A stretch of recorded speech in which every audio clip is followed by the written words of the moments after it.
नमस्कार. आरोग्यशाहीमध्ये मी वैद्य नमिता आणि मी वैद्य भाग्यश्री आपलं स्वागत करतो. आरोग्यशाहीमधलं चौथं अक्षर आहे श. श आहे शास्त्राचा, आपली संस्कृती जाणून घेण्याचा. भारतीय संस्कृतीमध्ये झोपेला निद्रा देवी असं म्हटलेलं आहे. यावरूनच तिची महती लक्षात येते. रात्र झाली आणि पटकन झोप लागली की झोपेला सहसा अध्यारूत धरलं जातं. पण एखाद्या जरी दिवशी रात्री झोप आली नाही तर या निद्रा देवीच्या आशीर्वादासाठी आपण अगदी आतुर होऊन जातो.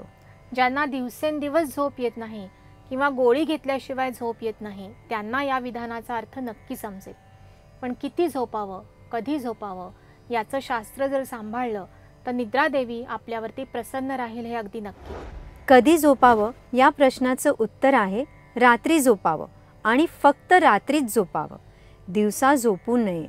12 वर्षापेक्षा मोठ्या मुलांनी आणि तरुणांनी म्हणजे 70 वर्षांच्या खालील व्यक्तींनी तर दिवसा अजिबात झोपू नये. 70च्या वर वय असणाऱ्यांना दुपारच्या जेवणानंतर थोड्या वेळासाठी वामकुक्षी करायला हरकत नाही. इतरांनी मात्र सहसा दिवसा झोपू नये. पण एखाद्या वेळेला रात्री अगदीच कमी झोप झाली असेल आणि दिवसा झोपण्यावाचून गत्यंतर नाही असं वाटत असेल तरी आराम खुर्चीत बसल्या बसल्या डुलकी घ्यावी. पण दिवसा आडवं होऊन 2-3 तास गाढ झोपून जाणं हे अगदी टाळायलाच हवं. दिवसा झोपण्याची सवय असणाऱ्यांना डायबिटीस, ओबेसिटी, खोकला, अस्थमा, त्वचाविकार असे अनेक त्रास होताना दिसतात.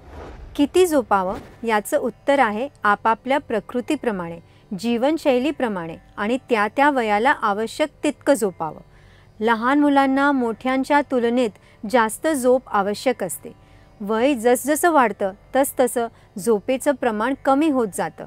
त्यातही वातपित्ताच्या प्रकृतीच्या लोकांना कमी झोप मिळाली तर लगेच त्रास होतो. त्या मानाने कफ प्रकृतीच्या व्यक्ती कमी झोप सहन करू शकतात. पण गंमत अशी की वातपित्ताच्या व्यक्तींची झोप पटकन डिस्टर्ब होते आणि सावध असते. कफाच्या व्यक्ती मात्र अगदी गाढ झोपतात. पण प्रकृती कोणतीही असली ना तरी मोठ्या व्यक्तींनी 8 तासांपेक्षा जास्त झोपणं हे आरोग्यासाठी चांगलं नसतं. शारीरिक श्रम असणाऱ्यांना थोडं जास्त झोपायला हरकत नाही.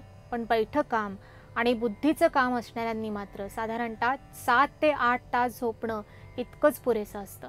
आरोग्यशास्त्रातील अशाच महत्त्वाच्या गोष्टी माहिती करून घ्यायच्या असतील तर पाहत रहा आरोग्यशाही लोकशाही मराठीवर.